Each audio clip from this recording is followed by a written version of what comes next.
Jangan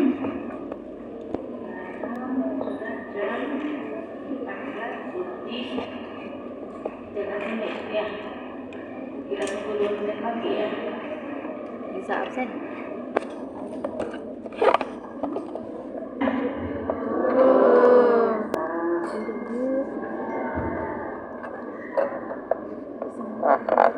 Setuju nggak kalau ada kata bilang tak kenal maka tak sayang? Memangnya? Emang kalau udah kenal jadi sayang?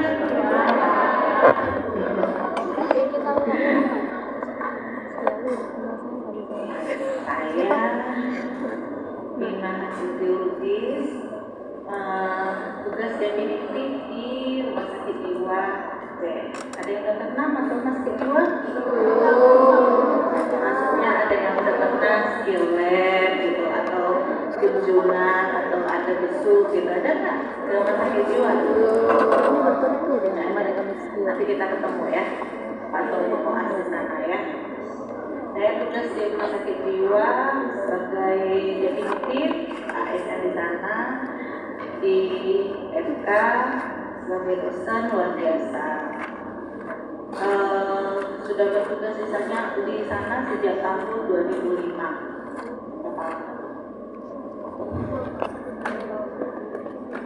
Ayo, sampai 18 tahun ya. Alumni dari Universitas Indonesia Jakarta, pendidikan spesialisnya sekarang Kohari, sedang sekolah lagi sama kayak kalian. Oke, untuk psikiatri udah ada yang kuliah belum? Udah ada yang ngajar belum? Ya, siapa itu? Tentang apa? Tentang Kegawat darurat psikiatri. Oh, kegawat darurat psikiatri. Sebenarnya gangguan mental organ ini enak aja kalau pakai itu ya. Skizofrenia, psikoafektif, gangguan cemas. Karena tinggal kaji aja. Pokoknya semuanya diagnosis itu dikaitkan dengan organik. Jadi kalau kalian udah tahu tentang itu, gampang. Tapi karena kalian belum belajar apa-apa, ya nanti mungkin sekalian saya jelaskan nanti saya juga akan jelaskan terkait dengan pelajaran yang lain ya, gitu ya. Jadi mungkin nanti kita akan bahas agak lama juga nih. Kalau nggak kalian nggak akan jelas, kita lanjut terus kalian nggak akan tahu gitu. Oke, apa itu gangguan mental organik? Ada yang pernah tahu apa itu gangguan mental organik? Ada yang tahu nggak?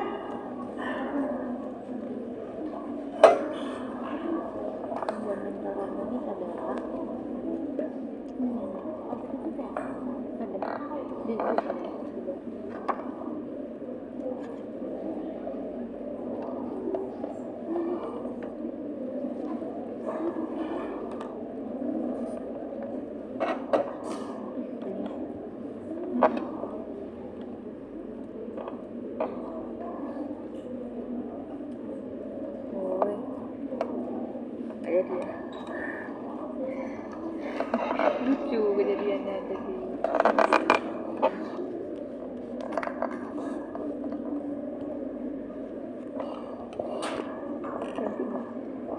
Kita akan membahas nanti terkait dengan apa itu delirium, terus tentang gangguan mental karena kerusakan dan disfungsi otak, sama depresi organik. 3 topik itu aja. Oke. Nah, pernah dengar SKDI? Apa itu? Standar kompetensi dokter Indonesia. Standar kompetensi dokter Indonesia. Yang menunjukkan kalau gangguan mental organik itu masuk dalam kompetensi 3A. 3A. Apa ayo? Katanya udah pernah dengar. Ya, ada yang tahu nggak? Kalau belajar tuh kan, yang namanya belajar tuh proses 2 arah. Ya, kalau pembelajaran orang dewasa nggak 1 arah. Jadi kita ada diskusinya gitu, harus ada baliknya. Kompetensi 3 ada yang tahu nggak, Pak? Dek, tolong Dek, pintunya yang kapas itu. Kompetensi 3A-nya. Kenapa? Rujukan ke dokter spesialis. Setuju? Setuju aja. Setuju nggak? Apa itu?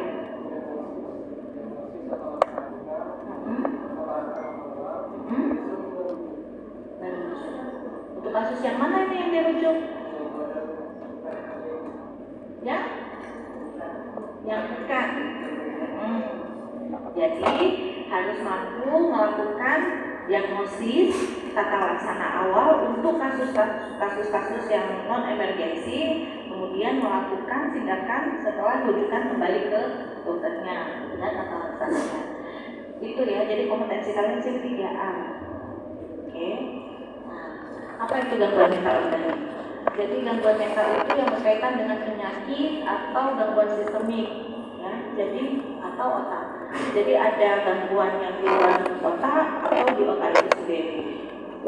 Termasuk di sini adalah gangguan mental simptomatik, artinya ada pengaruh terhadap otak, baik itu akibat sekunder dari penyakit di luar otak. Jadi misalnya pasien dengan hipoglikemi kan dia itu sistemik ya di luar otak, tapi karena kadar gula darahnya yang terlalu rendah maka ada pengaruh ke otaknya, gitu ya. Nah, ada penyimpangan yang fundamental dan karakteristik dari pikiran dan persepsi suasana afek yang tidak wajar atau tumpul.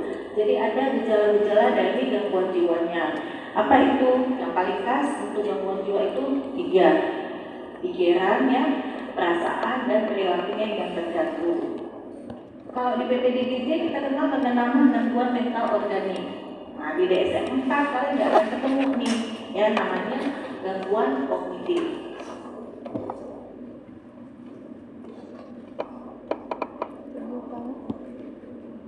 Gambarannya apa? Pertama ada gangguan dari fungsi kognitif. Kalau dibilang fungsi kognitif itu luas. Jadi ada di situ gangguan dalam daya ingat atau memori, ada daya pikir, ada daya belajar, ada fungsi bahasa, ada visuospasial, itu yang namanya gangguan kognitif.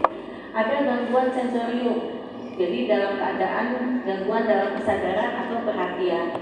Ada manifestasi yang muncul dari gangguan jiwanya, bisa ada halusinasi, bisa waham, bisa gangguan suasana perasaan atau emosi. Nah, ada yang tahu apa itu halusinasi? Tahu halusinasi itu apa? Kalau bahasa Indonesia kan sering tuh halu-halu gitu. Tapi kalian tahu nggak apa yang maksudnya halu? Ada yang tahu nggak? Ada? Pernah dengar nggak kalau dibilang halu? Nah, apa itu? Jadi bukan halu dia. Tahu nggak? Perasaan seperti ada bayang seperti ada teman padahal tidak ada. Apa itu? Tidak ada di sekitarnya. Gangguan persepsi yang salah dari panca indera kita. Panca indera kalian ada berapa? 5. 6? 5. Ada 5. Jadi halusinasi itu ada 5. Halusinasi pendengaran, halusinasi penglihatan, halusinasi penciuman, halusinasi perabaan atau taktil, halusinasi pengecapan atau gustatorik. Nah, kalau nanti kalian ketemu adanya halusinasi, ya itu berarti bukan hanya pasien-pasien skizofrenia yang selama ini dirawat di rumah sakit jiwa. Jadi nanti jangan ada lagi yang bilang oh kalau ada halusinasi itu pasien skizofrenia. Biasanya gangguan mental organik pun kan ada halusinasinya, gitu ya. Kalau waham ada yang tahu apa itu waham? Ada yang tahu? Gimana? Prasangka. Berarti yang terganggu apa nanti?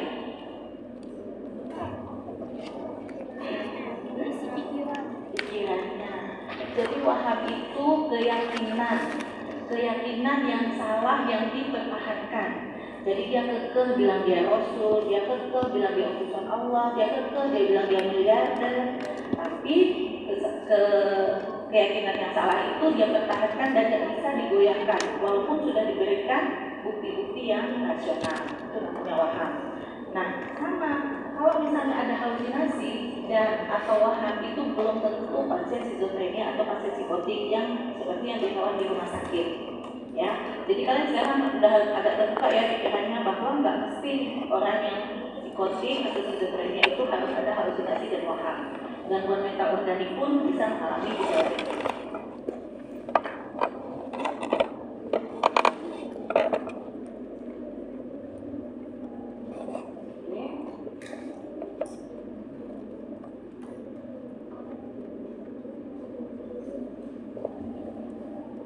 Itu Bu.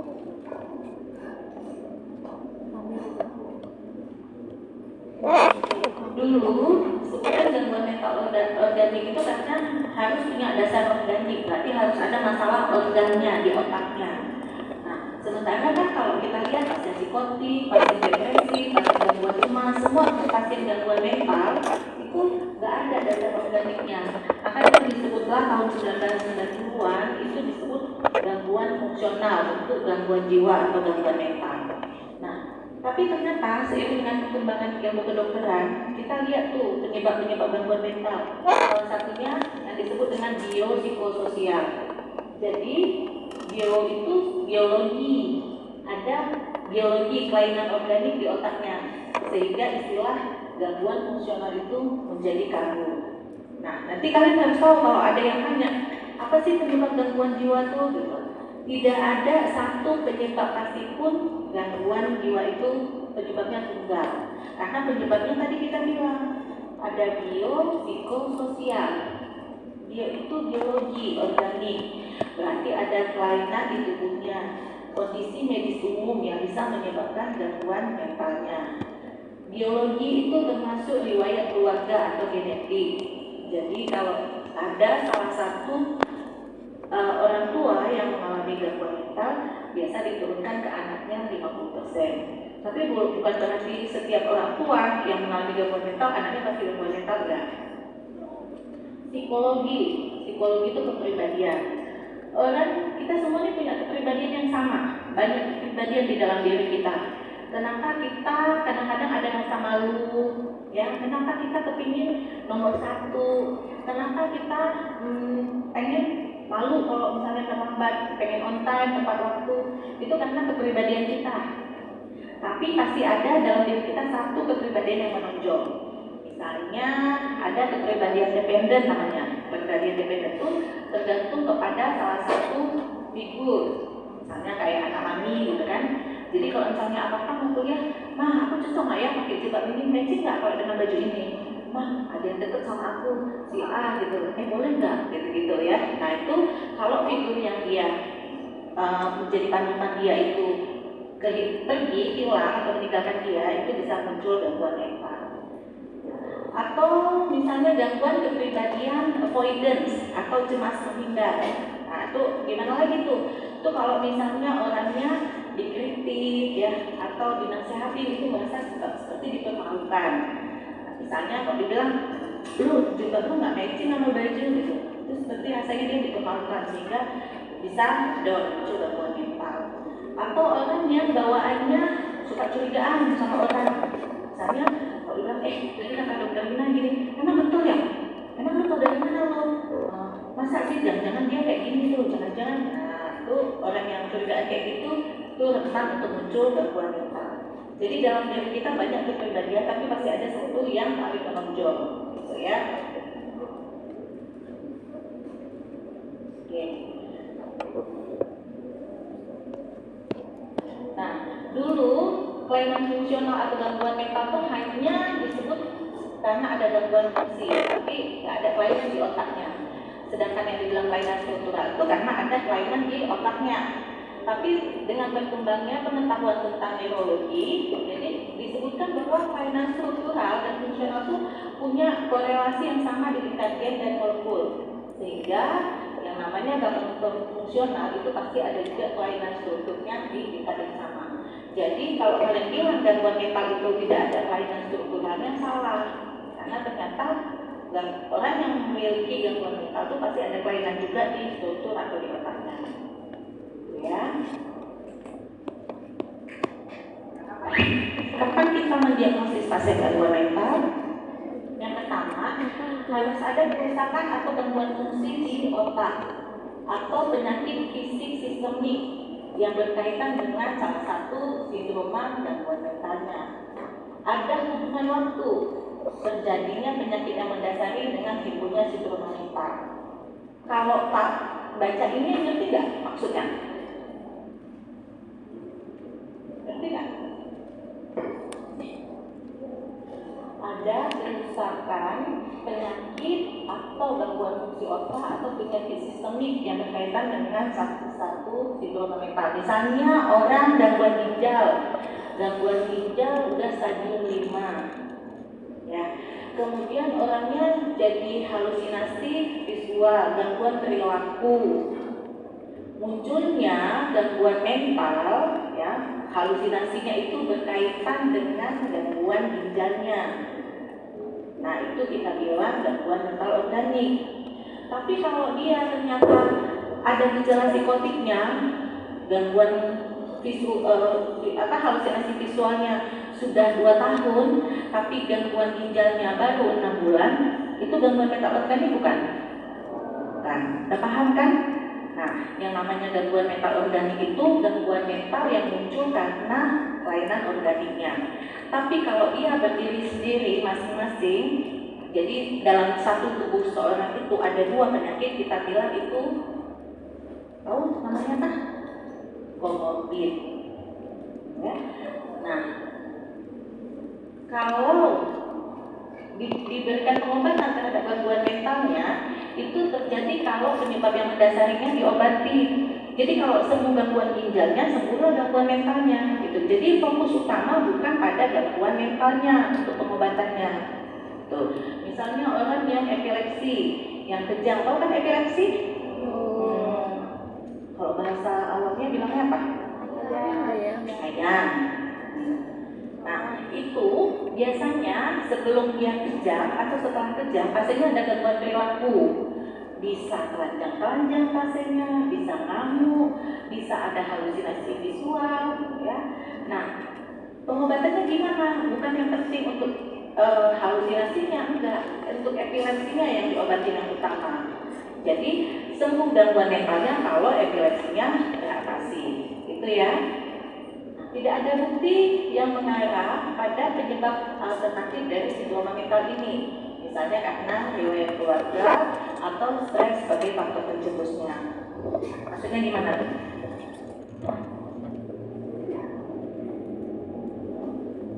Ada yang tahu maksudnya gimana?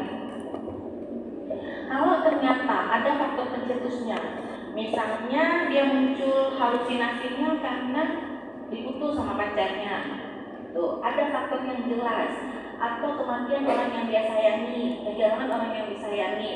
Nah, itu bukan kita bilang gangguan mental organik kalau faktor pencetusnya jelas. Misalnya karena pelecehan seksual, jadi kemudian orang itu jadi nggak bisa tidur, kemudian mimpi buruk, trauma, sampai dia mengalami gangguan perilaku. Nah, itu kita nggak bilang gangguan mental organik. Itu namanya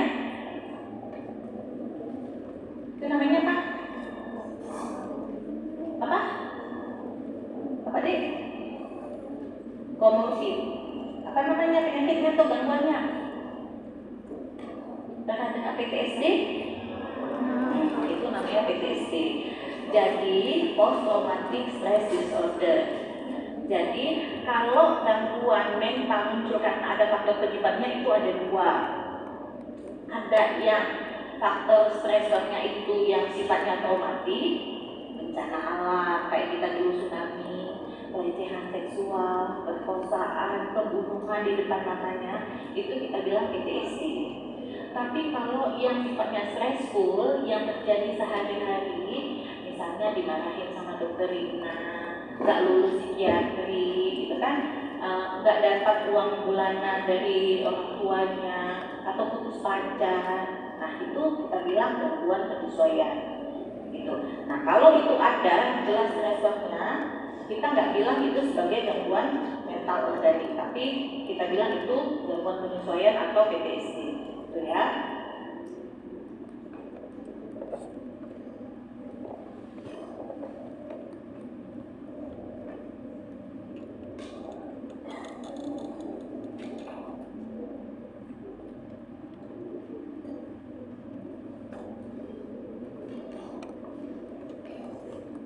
Nah, sekarang kita masuk ke ada yang tahu periode delirium? Pernah dengar nggak? Pernah? Apa deh? Penurunan kesadaran. Yang lain? Ada pendapat apa itu delirium? Coba suaranya. Kok kelas ini makin banyak tapi sepi ya? Beda dengan kelas di sana kemarin. Delirium apa ya? Pernah dengar nggak? Gimana tuh delirium? Gimana? Delirium itu khasnya adalah sindroma mental organik yang sifatnya akut. Apa itu akut? Akut apa? Lawannya? Kronis. Nah, kalau kronis apa? Sudah lama. Kalau akut? Kalau akut? Apa kalau akut? Baru. Akut itu maksudnya tiba-tiba. Nah, jadi kalau sindrom mental organik itu sifatnya akut. Nanti kalau misalnya ada yang kronis, ini kan khasnya tadi kita bilang gangguan mental organik itu harus ada gangguan fungsi kognitif, ya kan? Dan ada masalah dalam kesadaran. Nah, kalau dia terjadinya akut dan ada daya kognitif yang menyeluruh, kita bilang delirium. Tapi kalau seandainya gangguan mental, gangguan kognitifnya itu juga menyeluruh, tapi pasiennya sadar, ada nggak ya gangguan kayak gitu?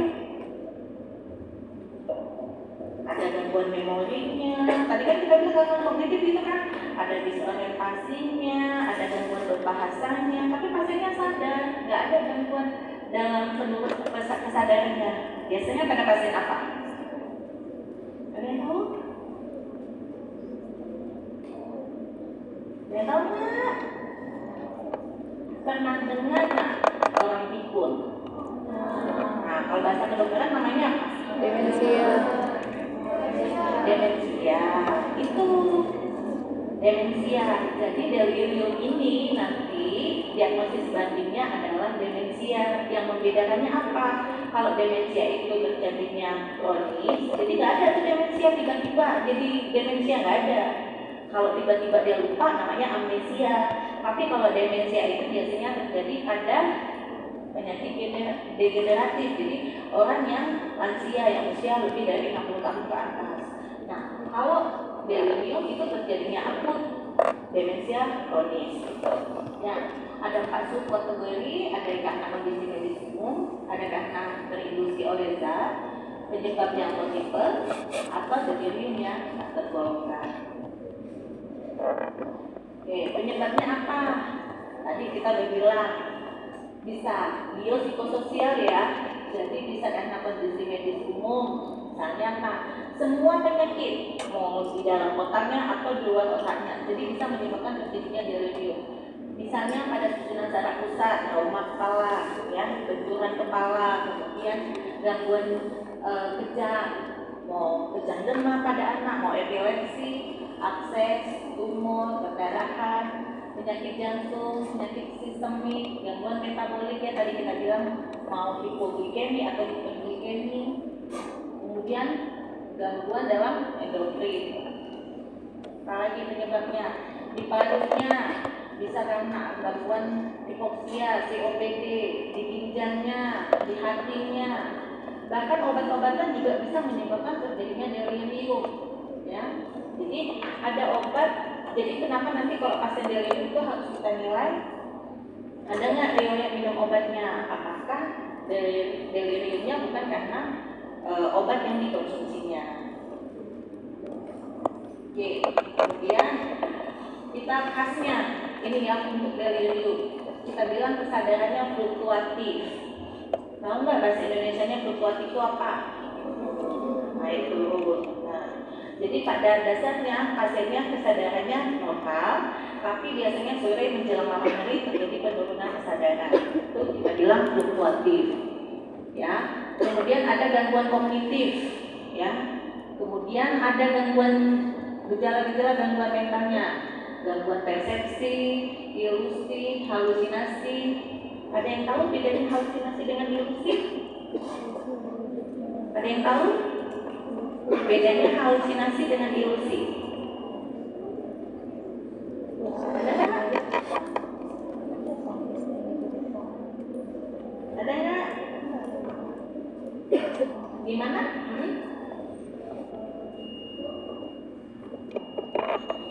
Nggak apa? Gimana? Kalau halusinasi, apanya yang ada?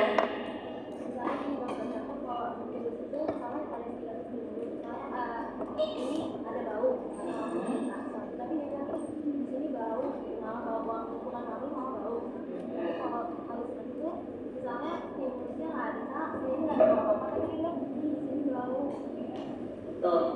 Jadi kalau halusinasi itu persepsi yang salah dari panca indera tanpa ada stimulus eksternal. Tadi contohnya katanya dia berasa ada bau, padahal di lingkungan di sekitar dia nggak ada bau-bauan atau wangi-wangian gitu. Nah kalau ilusi itu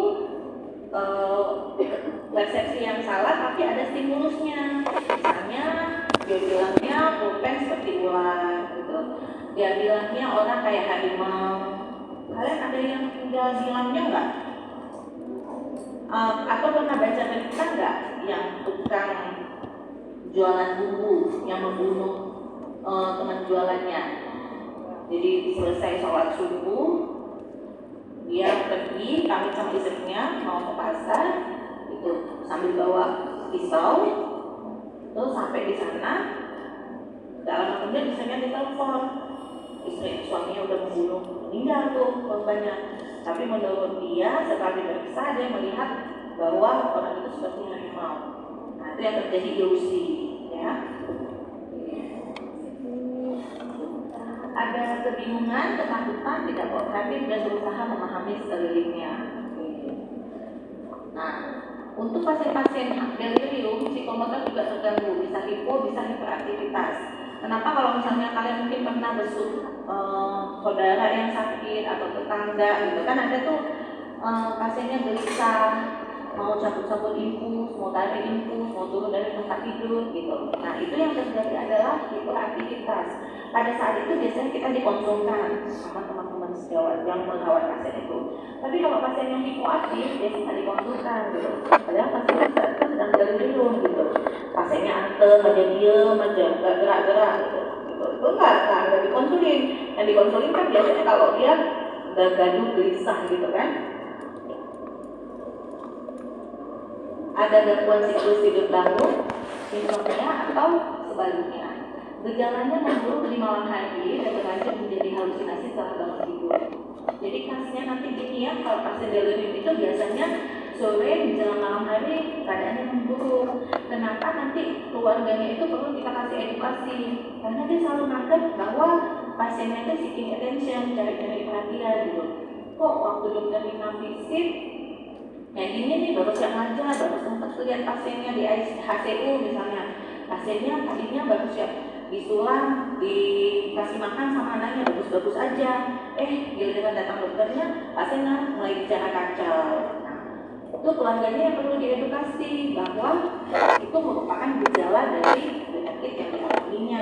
Jadi bukan mencari-cari perhatian pasiennya. Nah, kadang-kadang keluarga suka nggak nyadar gitu ya. Jadi sehingga kalau seperti itu ya pasiennya nggak diopen gitu, dipeduliin gitu. Padahal itu adalah gejala yang sedang muncul dari pasiennya. Ada kekacauan yang emosional seperti depresi, ansietas, marah, euforia, dan apatis. Tadi kita bilang yang namanya gangguan delirium, semua gangguan emosi bisa muncul. Ya, alutannya cepat, berjalan detiknya hilang timbul, ya sepanjang hari, berbeda dengan demensia. Nah, ada pasien demensia itu hari ini ingat, besok lupa, nggak ada. Tapi kalau delirium ada. perjalanan kakinya hilang timbul yang kita bilang tadi fluktuatif. Kalau demensia pasiennya sadar terus, tapi kognitifnya jelek aja gitu. Nggak ada orang yang demensia yang berat tiba-tiba dikasih support yang bagus, dikasih ingat, dikasih latihan jadi demensia ringan, itu nggak ada gitu, ya. Kemudian dia biasanya berlangsung kurang dari 6 bulan. Itu khasnya dari delirium. Nanti kalian harus tahu, dokter-dokter kalau misalnya dokter umum ketemu di puskesmas, di rumah sakit, harus bisa membedakan delirium dengan demensia. Berkaitan pemeriksaan fisik dengan neurologi sesuai dengan penyakit yang mendasarinya. Jadi kalau misalnya kita perlu mau memeriksa apa, jangan semua diperiksa sesuai dengan dugaan kita terhadap penyakit pada pasien. Nah, untuk pemeriksaan satu psikiatrik yang minimal ya tadi kita periksa psikomotornya, persepsi dan proses pikir. Karena kan kalau misalnya di IGD kita nggak akan mungkin melakukan pemeriksaan status mental secara menyeluruh, gitu, ya. Kemudian melakukan pemeriksaan fungsi kognitif, lihat ada nggak riwayat penggunaan zat psikoaktif. Apa tuh zat psikoaktif? Ada yang tahu yang laki-laki? Zat psikoaktif apa ya? Ada yang tahu zat psikoaktif contohnya? Pernah pakai nggak zat psikoaktif kalian? Enggak. Masa? Emang apa contohnya zat psikoaktif? Hah? Rokok. Ada yang lain? Apa? Apa deh? Nggak apa-apa. Belajar yang belajar nggak perlu takut-takut salah. Apa? Kafein. Ada lagi? Zat psikoaktif apa ya? Ganja, alkohol, sabu, itu zat psikoaktif. Jadi kalau misalnya nanti jangan kayak kakak-kakak kalian, kalau misalnya lakukan wawancara pasien, Pak, Bapak ada nggak Pak minum obat-obatan? Yang dibilangnya obat-obatan. Nggak boleh, karena menurut persepsi pasien obat-obatan itu obat yang dikasih sama dokter atau obat yang bebas. Padahal yang dia maksud adalah psikotropika, nafza, itu atau kalau bahasa pasien narkoba. Tapi kalau anak kedokteran jangan bilang narkoba ya, nafza ngomongnya ya. Jangan ada anak kedokteran ngomongnya narkoba. Itu biasanya bahasa hukum. Kalau kita nggak pakai itu nafza ada. Atau zat, beda kan? Kalau bahasa Indonesia zat itu apa? Obat apa? Balik. Obat medicine. Kalau dia bilang dengan itu berarti zat, zat. Tuh. Jadi nanti wawancara sama pasien. Ini mulai sekarang kalau yang namanya anak kedokteran harus tahu istilah-istilah dalam ilmu kedokteran. Nanti jangan kayak orang awam ngomongnya nanti narkoba ya.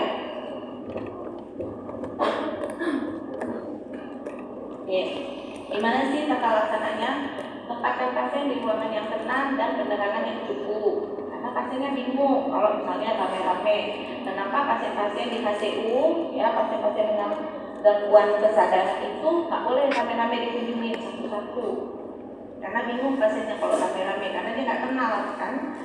Kan tadi kita salah satu gejalanya ada gangguan kognitif, disorientasi. Disorientasi itu baik kepada orang, baik kepada tempat, baik pada waktu. Jadi dia nggak tahu. Kadang-kadang dia lihat, coba lihat ke keluar Pak. Ini sekarang pagi, siang atau malam.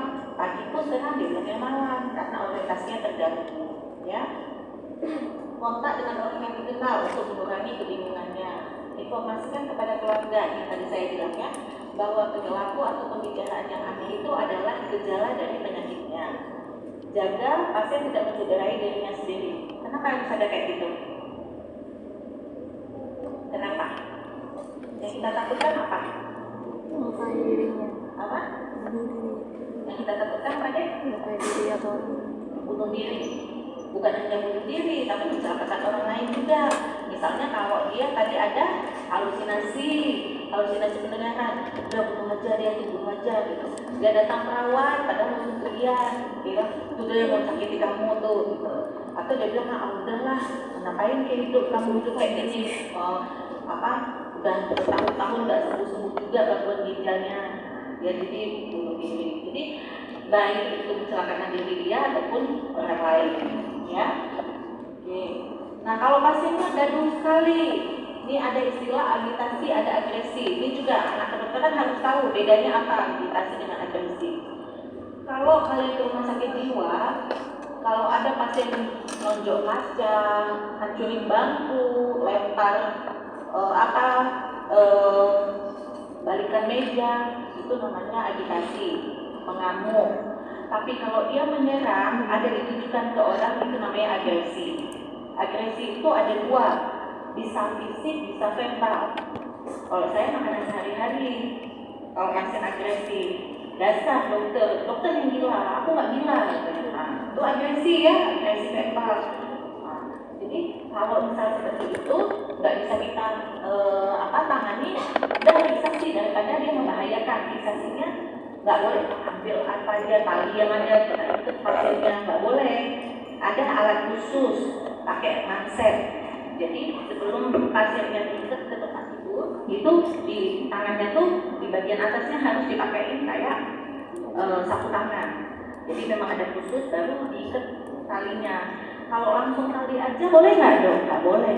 Kenapa? Terjadi perlukaan. Pasiennya berusaha melepaskan, jadi buka ya. Nah, nggak mempan dong. Kayak mana? Oh iya nggak mempan. Masuk fiksasi medikasi dengan obat.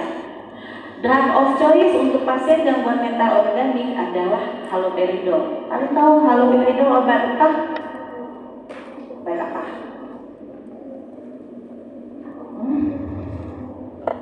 Obat untuk psikotik, skizofrenia, psikotik, ini obatnya.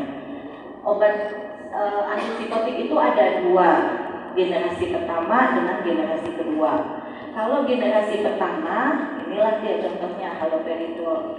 Generasi kedua, ini contohnya olanzapine. Kenapa dalam of choice-nya dokter Ina bilang etis?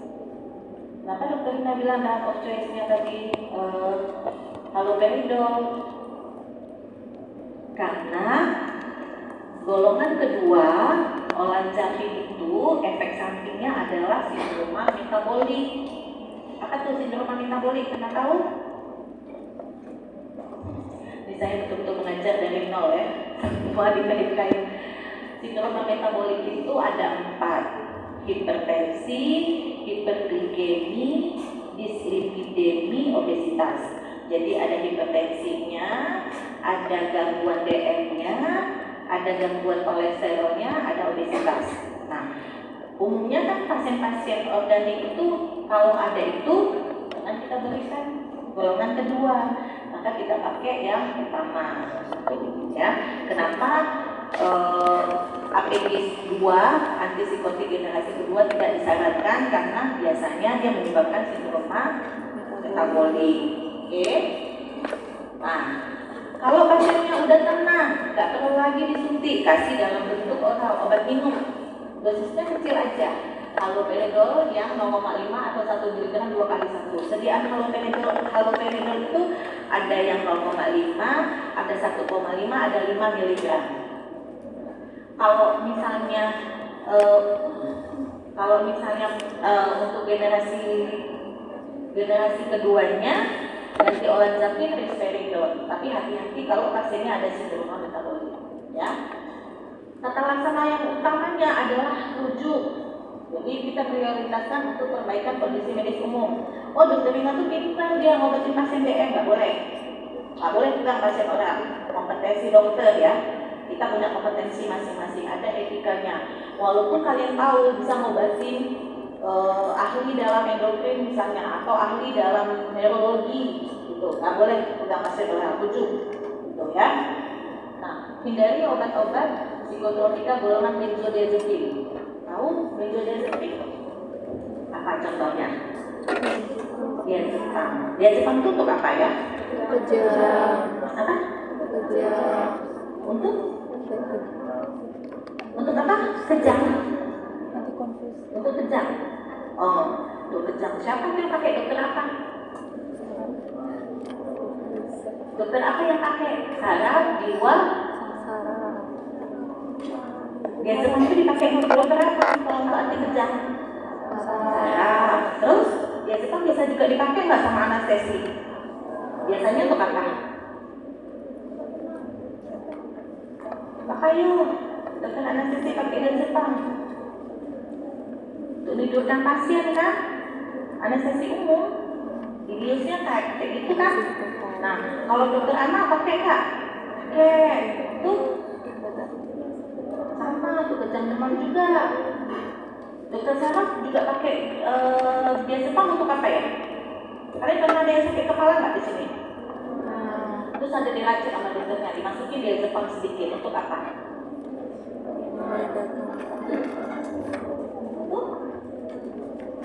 Ayo, untuk apa? Adalah sedikit ilmunya, masa nggak ada sih? Untuk apa ya?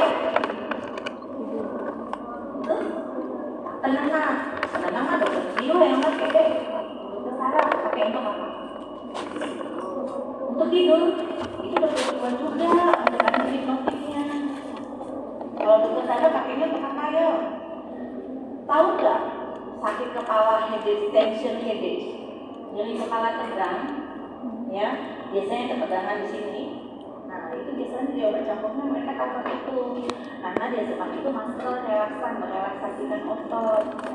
Jadi sebenarnya dia Jepang ini semua dokter pakai, makanya semua dokter pakai.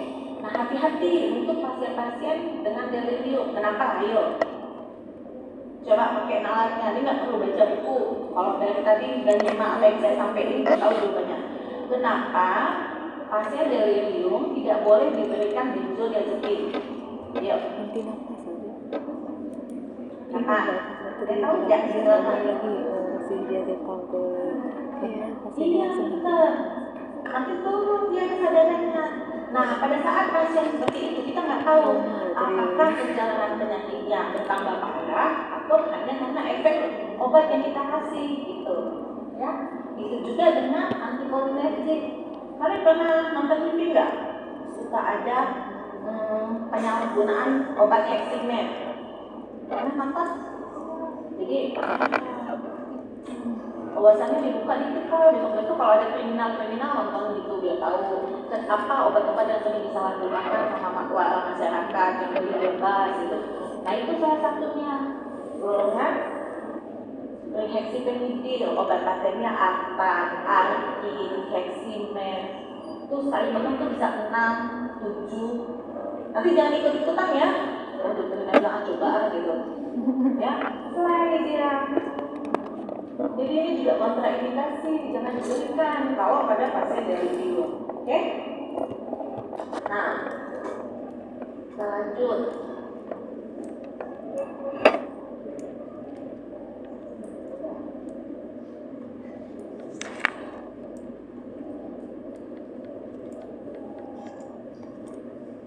Oke, ini tadi ya, nanti baca apa bedanya delirium sama demensia. Kalau dulu demensia ini termasuk yang kita ajarkan.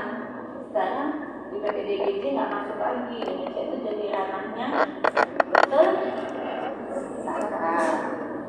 Jadi nggak diajar. Tapi kalian harus tahu ya, mau siapapun yang ajar, kalian harus tahu bedanya delirium sama demensia. Delirium itu ya, delirium itu terjadinya tiba-tiba ya.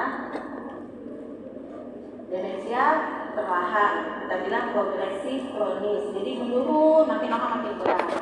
Kemudian delirium itu hanya beberapa minggu, dan demensia itu menetap terus. Delirium bisa berkaitan dengan obat-obatan, gugus zat. Kalau demensia nggak ada demensia pun bisa muncul ya. Biasanya memburuk pada malam hari. Ini sama aja sebenarnya, bertambah buruk terus gitu. Nah, yang paling penting ini harus diketahui sehingga sebagai dokter kita tahu bedanya delirium dan demensia. Kenapa beda antara pasangannya? Nanti ada delirium perkara penjelasan. Sekarang kita masuk ke gangguan mental karena kerusakan dari fungsi otak dan penyakit fisik. Bisa kan dilanjutkan? Bisa kan saya kan? Nah ini sih sebenarnya gampang. Kalau kalian udah belajar tentang psikotik atau skizofrenia, asal kalian tahu aja, kita ketemu nih ada pasien gangguan fisik, organik, kemudian kita lihat ada gangguan mentalnya yang khas hanya halusinasi. Dan mau apapun halusinasi, tapi biasanya untuk halusinasi pada organik itu halusinasinya visual dan auditory. Nah, kalau itu terus menetap kita sebutkan halusinosis organik. Jadi beda ya, kalau pasien-pasien kita di rumah sakit jiwa yang psikotik atau skizofrenia, biasa kalau bilang, tuh dokter, itu di belakang itu ada bayangan hitam besar, atau tuh dok matanya menyala kayak api gitu. Dia bisa gambarkan kalau pasien psikotik atau skizofrenia. Tapi kalau pasien organik, biasanya halusinasinya bentuknya abstrak. Jadi biasa dia lihat kayak kilatan cahaya atau dia lihat bulatan-bulatan gitu. Jadi nggak bentuk wujud orang atau hantu atau apa seperti pasien-pasien psikotik. Tidak ada penurunan dalam fungsi intelektual, tidak ada gangguan afektif dan tidak jelas adanya waham. Kalau ada waham, ada halusinasi juga namanya. Tadi kita bilang itu gejala apa? Adanya waham atau halusinasi, gejala apa ya? Gejala apa? Ya, pada ngantuk semua. Belum lagi setengah jam. Gejala apa? Psikotik. Gejala psikotik kan? Nah, jadi kalau hanya halusinasi aja yang menonjol, kita bilang halusinosis organik. Kalau ternyata ada halusinasi dan atau waham, kita bilang psikotik organik. Kalau ada wahamnya aja, waham organik. Gampang kan? Gampang. Namanya nih. Kalau ada kataton itu gangguan dari psikomotor. Jadi pasien-pasien skizofrenia itu biasanya ada gangguan dalam psikomotornya. Bisa berupa stupor, bisa turun. Stupor itu hilang gerakan spontan. Jadi misalnya gini, pasien ini berbaring gitu kan, kita tanya, kita ngomong, jawabannya kita diam aja. Mutisme, membisu, ya, mutisme pasiennya diam, nggak ada ngomong. Terus kalian tarik lah tangannya, kalian bentuk yang aneh-aneh yang nggak mungkin. Kalau kalian tarik ke atas saja begini, gitu kan bisa diturunin. Tapi kalian bentuk ini, misalnya aneh-aneh, ya, itu nggak kalian turunin, nggak akan turun. Mau 10 menit, mau 15 menit, itu yang namanya katatonik. Jadi nanti ada tuh ketemu skizofrenia katatonik, pasiennya seperti itu. Tapi apakah pasiennya hanya stupor aja? Enggak. Ada juga yang namanya furor. Furor itu dia gaduh gelisah. Jadi cepat bisa silih berganti, bisa diam aja atau bisa hiperaktif. Tapi semua harus terkait dengan organik ya. Nah tadi kita bilang kalau waham aja yang menetap atau berulang itu kita bilang gangguan waham organik. Kalau ansietas, apa itu ansietas? Cemas. Kalau seandainya aku mau ketemu sama dokter Nina, nanti mau ketemu konsul Herpras belum selesai, tesis belum selesai, itu cemas namanya. Cemas nggak? Aku misalnya ini ada harimau di belakang masjid FK tuh nggak berani, itu cemas nggak? Nah, ini apa dong bedanya? Hah? Apa dek? Cemas yang berlebihan. Yang mana nih yang cemas yang ansietas? Ansietas itu cemas yang berlebihan. Ada lagi pendapat lain? Kalau dari 2 kasus yang tadi, yang satu takut mau konsul Herpras sama tesis sama dokter Rina, yang satu takut kalau lihat harimau. Yang mana yang cemas? Ya? Yang mau konsul. Kalau yang lihat harimau takut. Terus bedanya apa cemas sama takut? Ada yang bisa kasih contoh. Terus kesimpulannya apa beda cemas sama takut?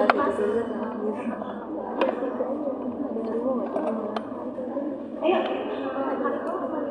Takut sama harimau itu reaksi fisiologi tubuh aja takut ditekan gitu. Maksud sama dokter sebenarnya dia nggak perlu cemas, tapi dia mencemaskan. Jadi bedanya apa?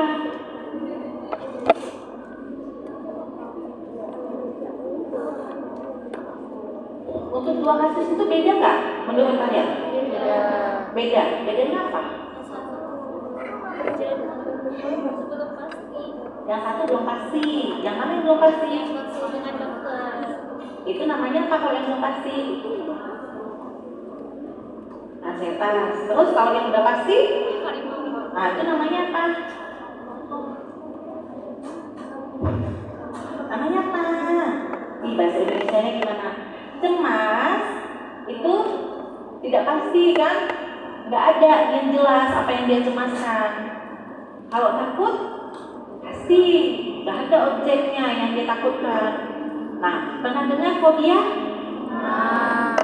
Kalau seandainya orang yang fobia, kalau lihat harimau itu fobia atau bukan? Bukan. Kenapa? Emang semua Karena alasannya jelas, ya. Fobia ketakutan yang patologis dan khasnya apa? Khasnya apa? Kalau dia dipaparkan, nih ada pernah lihat kan orang takut-takutan kan ya? Nah, terus kalau dia tadi dia apa? Menghindar, avoider. Jadi ada cemas, ada takut itu fisiologis, ya kan? Ditakutkan dipaparkan dengan objek yang menakutkan. Tapi kalau fobia itu patologis, kelainan, karena dikasih pun dipaparkan dengan objek yang tidak berbahaya kayak rambutan, orang ketakutan. Dan khasnya fobia itu avoidance atau menghindar. Kita tahu? Tahu ya, tahu. Oke. Kalau kecemasannya itu muncul karena gangguan organik, kita bilang gangguan anxietas organik. Nanti kalau kalian baca PPDGJ, gangguan cemas itu banyak deh. Ada tadi gangguan cemas menyeluruh, tadi siapa bilang gangguan cemas yang nggak tahu, nggak jelas apa yang dicemaskannya. Misalnya nih, anaknya telat keluar kuliah nih, aku jangan-jangan anak aku kecelakaan ya. Kenapa nih kok telat pulang, kok nggak dijemput gitu? Suaminya telat pulang kantor, jangan-jangan suamiku selingkuh nih, gitu. Atau dia mobilnya ada lecet sedikit, nih jangan-jangan orang ini ada yang mau serempet nih, memang sengaja mau bikin mobil rusak gitu. Jadi hal-hal yang memang tidak jelas apa yang ditakutkannya gitu. Tapi ada juga nanti yang namanya gangguan panik. Khasnya kalau gangguan panik itu apa? Keluhannya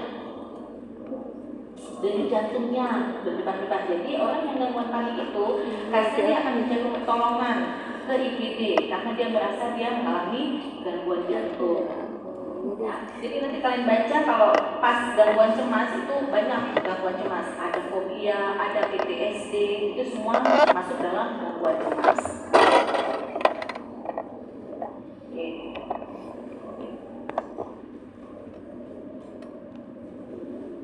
Nah, ada gangguan afektif. Tahu nggak gangguan afektif apa? Ada yang tahu? Afek atau mood. Kalau dalam PPDGJ kita ketemu istilah afektif. Kalau di dalam DSM kita sebut gangguan mood. Apa itu gangguan mood? Gangguan pada suasana perasaan. Kalian pernah nggak terganggu suasana perasaannya? Pernah? Sampai jadi nggak bisa kuliah, sampai tidurnya terganggu gitu. Kalau kita lihat gelombang air laut, ya kadang naik, kadang turun, ya kan? Kadang datar aja gitu kan, landai ya sama dengan permukaan pantai. Gitulah suasana hati kita. Pada saat dia sama dengan pantai, kita bilang itu normal, euphemic. Berarti tadi di suasana hati saya nggak tahu kalau dia pada saat turun yang tidak sesuai dengan normalnya dan terjadi sekurang-kurangnya 2 minggu, itu yang kita sebut depresi. Tapi ada kalanya agak naik sedikit dibandingkan normal. Biasanya itu hanya muncul beberapa hari, 3-4 hari, itu namanya dikit aja naiknya, hipomanik. Kalau udah berlebihan, yang biasanya kita baru bilang manik itu kalau sekurang-kurangnya 1 minggu. Nah, kalau muncul itu terkait dengan organik, kita bilang gangguan afektif organik. Paham ya? Nanti kalau pembahasan tentang itu, kalian belajar di gangguan suasana perasaan di F3.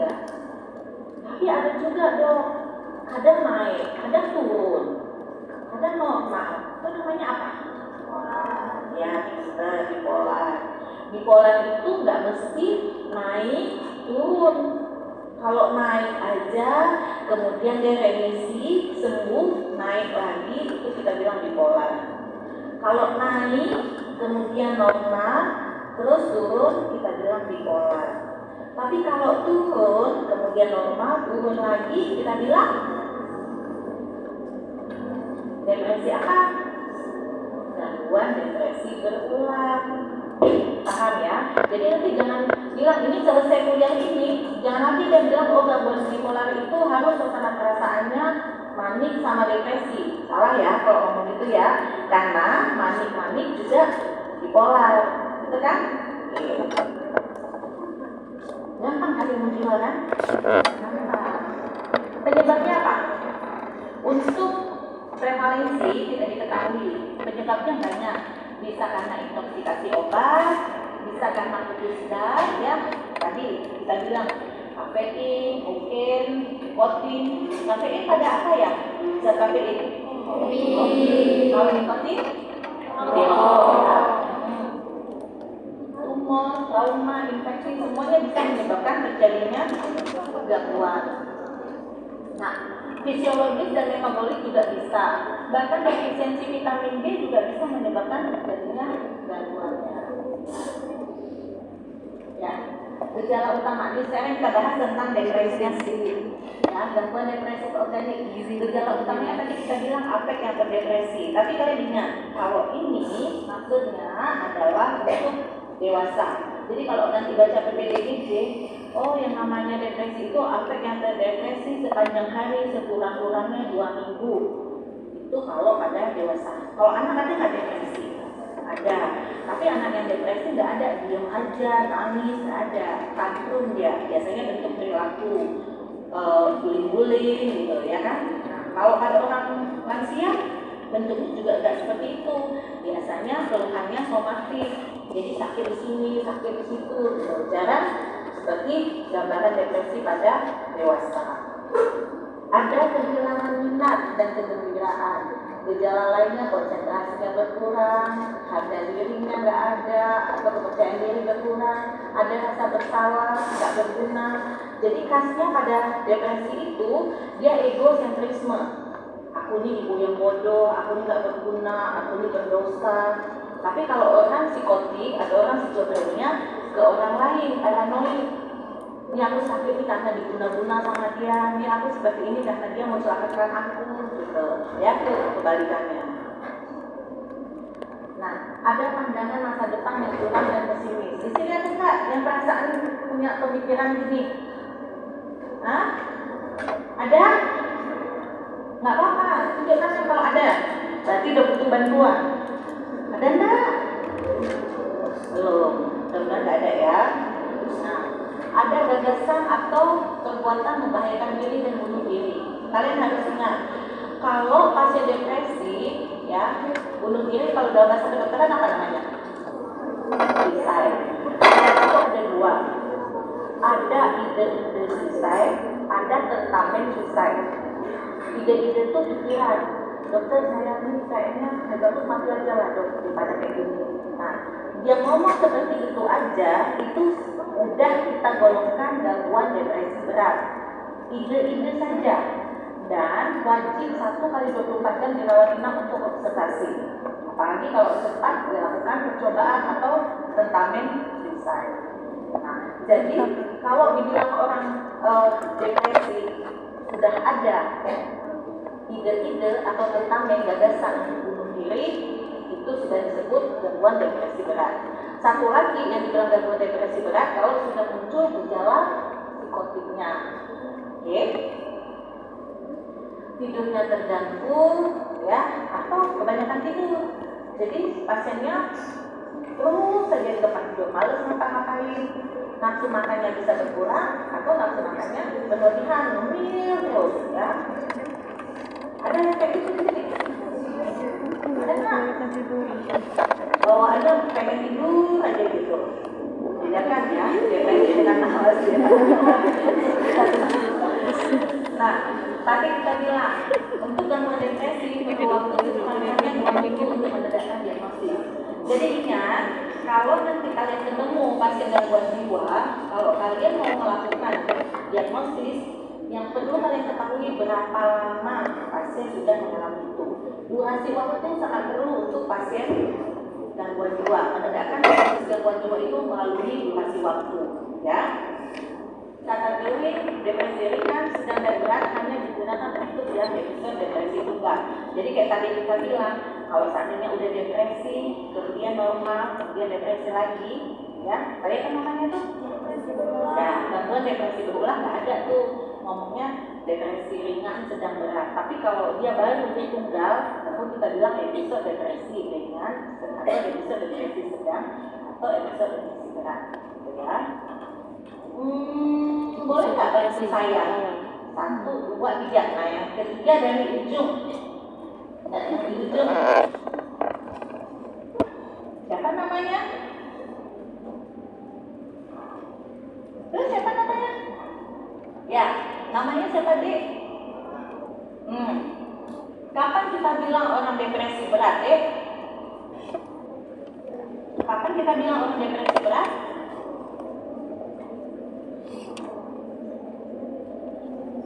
Kapan bilang depresi berat? Depresi itu adalah ketika dia sudah mau melukai diri sendiri. Kapan dibilang depresi berat? Saya berulang-ulang loh dari tadi. Yang lain pada tahu nggak? Kapan dibilang depresi berat? Kapan, Dek? Melukai diri sendiri. Oke, adanya ide-ide atau tentang suicide dan gambaran psikotik. Ya, udah tahu? Udah tahu? Yang disebut depresi berat udah ya? Oke. Oke. Kemudian cara tata laksananya apa? Deteksi penyebabnya. Jadi kita lihat ya apa kelainan organiknya. Kita baru mulai terapi kalau diagnosis sudah kita tegakkan. Buat semua daftar obat yang dikonsumsi oleh pasien itu penting. Semua pasien yang sifatnya organik, kalian harus tahu obat apa yang dia minum. Kenapa? Kenapa? Bisa jadi karena efek obatnya atau kenapa? Nanti kalau jadi dokter tuh nalarnya harus jauh ya, harus panjang ya. Kalian harus bisa menganalisis, harus mampu analisis. Kalau enggak nanti kalian jadi dokter ya dokter baca buku aja tapi nggak tahu implementasinya. Kenapa kita perlu tahu obatnya dikonsumsi? Bisa karena kelainannya muncul karena efek obatnya dikonsumsi. Bisa juga nanti obat-obat kita berinteraksi dengan obat yang dikonsumsi. Paham? Misalnya orang lagi mengkonsumsi obat-obat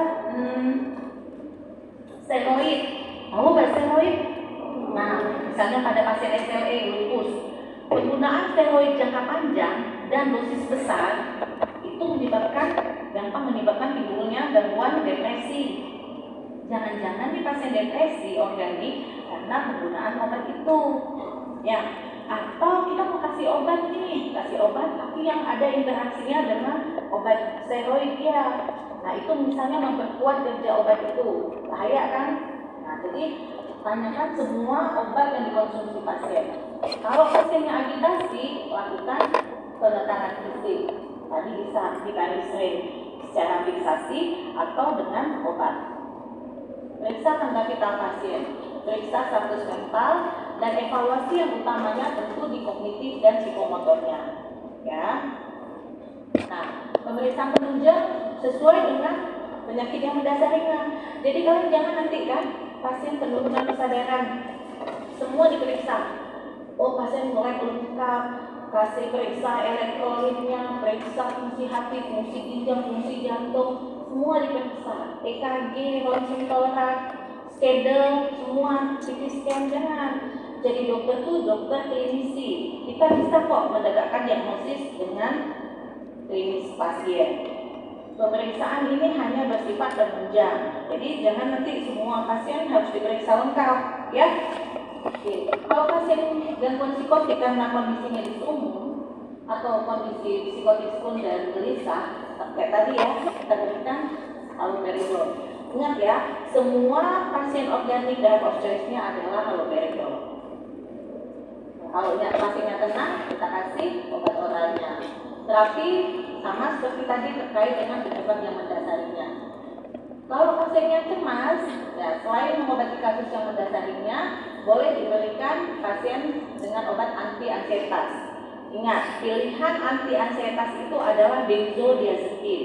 Tadi kita bilang, kalau pasiennya penurunan kesadaran, delirium, tidak boleh diberikan. Ini ceritanya untuk pasien ansietas organik yang tidak ada gangguan penurunan kesadarannya. Paham ya? Dan itu juga harus dalam pengawasan.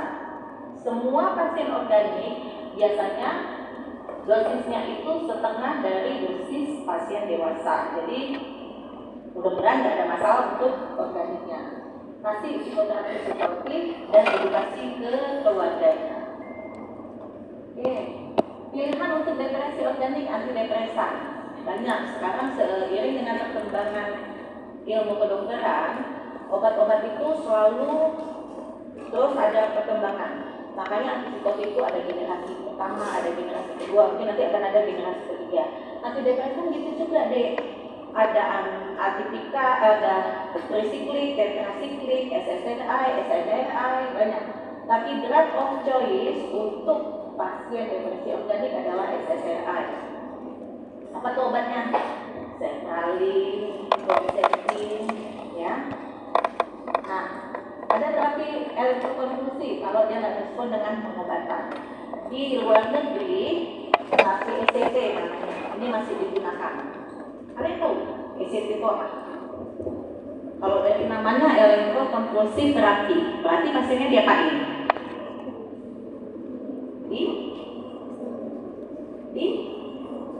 Disetrum, betul. Benar. Jadi nanti pasiennya kayak mana tuh? Kayak yang dipotong, gelepar-gelepar itu. Pada fase itu pasiennya biasanya apno. Jadi terjadi henti nafas sesaat. Nah itu harus kita observasi. Sebenarnya sih memang kalau secara ini nggak manusiawi ya. Kalau kita lihat itu nggak manusiawi gitu. Makanya harus premedikasi, anestesi pasiennya. Dan itu di rumah sakit jiwa dulu dipakai. Dulu masa saya koas biasa tuh. Setelah itu pasiennya dia itu terus sudah menggelepar dia 5 menit kita observasi sampai dia mulai tenang lagi. Tapi sekarang kita nggak pakai lagi. Di rumah sakit jiwa ada alat kejang listrik namanya yang non konvulsif, jadi nggak bikin kejang. Cuman karena alat itu dipasang elektroda, pasiennya itu harus kooperatif, nggak boleh gelisah karena pemasangan alat itu lama, sekitar 1 jam minimal. Jadi kalau ECT itu kan 10 menit kan dengan persiapan tidurkan pasiennya gitu kan. Udah kita kasih premedikasi, tunggu sebentar, udah kasih kejang listriknya. Tapi dampak yang digunakan, yang disebabkan oleh itu makin banyak sel-sel saraf dia yang rusak karena kejang listrik. Ya, tapi kalau untuk depresi berat yang tidak respon dengan pengobatan ini masih dipakai, di luar negeri masih dipakai. Pengobatan yang efektif tentu terhadap penyakit yang mendasarinya. Kemudian jangan lupa edukasi ke keluarga terkait dengan masalah keluarganya, perilakunya, masalah interpersonal pasien. Prognosisnya lebih buruk kalau depresi itu tidak disertai dengan komorbid. Ya, paham nggak? Jadi depresi yang berdiri sendiri dibandingkan depresi yang ada gangguan penyakitnya organik, bagusan yang mana? Sendiri.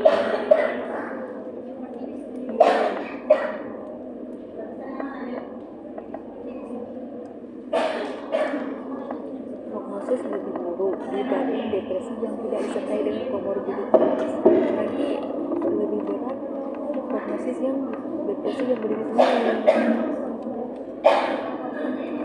Oh, yang tidak disertai kok maksudnya lebih buruk kan dibanding depresi yang tidak disertai Barusan komorbiditas. di mana? Tapi kalau pakai komorbiditas Yang tanpa organik kan? Nah, kalaupun dia ada organiknya, tergantung tanpa penyakitnya. Kalau dia penyakitnya terminal seperti CA ada yang komorbiditas lebih buruk. yang memang nggak bisa diapa-apain, tentu prognosisnya lebih buruk dibandingkan penyakit yang masih bisa diobatin seperti hipotinoid, tuh, ya. Nah, selesai.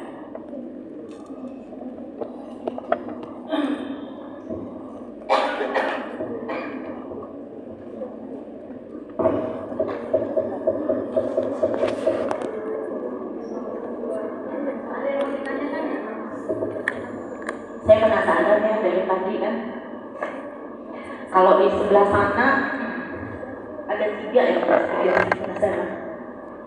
Dia dengar nggak ya tadi saya ngomong ya? Yang ujung, ya kamu Dek, kalau membedakan khasnya pasien delirium apa ya Dek?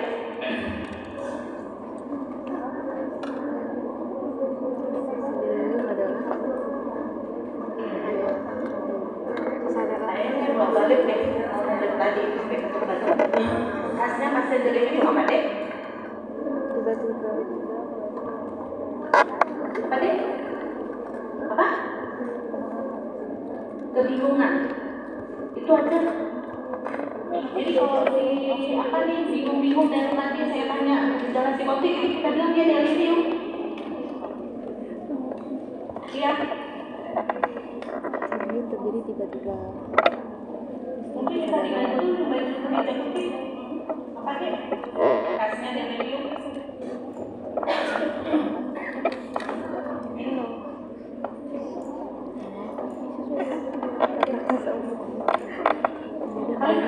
Jadi nanti saya kasih penjelasan.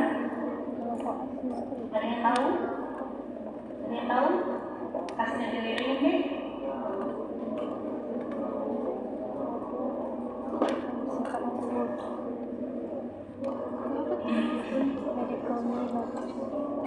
Khasnya aja delirium. Ini akut, kemudian dan kronik terus kurang dari 6 bulan. Yang paling penting apa?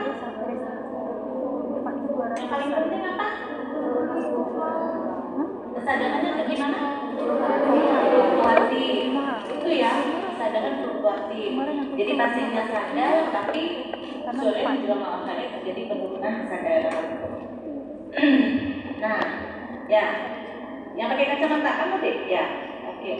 Dek, kalau misalnya kamu ketemu sama pasien, kalau kamu ketemu sama pasien dengan gangguan mental organik yang gelisah, ya nggak bisa nih berusaha menyerang kamu kasih obat apa Dek?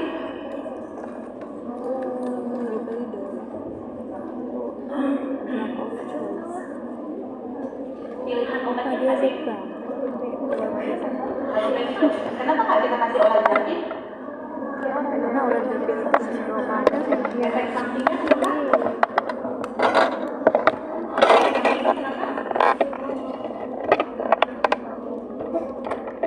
Sindroma metabolik. Oke. Yang ujungnya yang ujung yang jilbab hitam. Dek, kalau seandainya pasiennya itu mendapatkan obat, kamu akan nanya obat apa harus diberikan obat. Kamu akan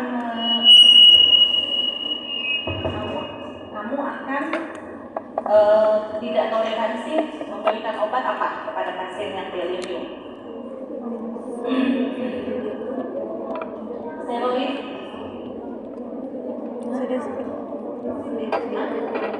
Kalau diazepam itu golongan apa Dek? Golongan benzodiazepin.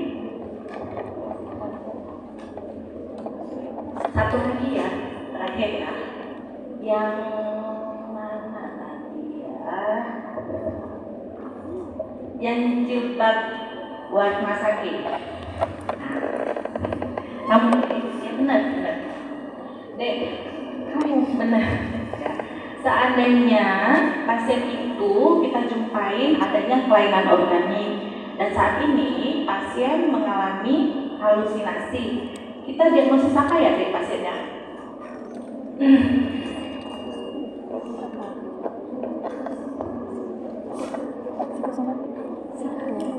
Depresi. Pasiennya mengalami halusinasi dek. Kita diagnosis apa ya pasiennya? Halusinosis organik. Seandainya ada waham, kita diagnosis apa dek? Waham organik. Apa? Psikotik organik. Psikotik organik ya dek.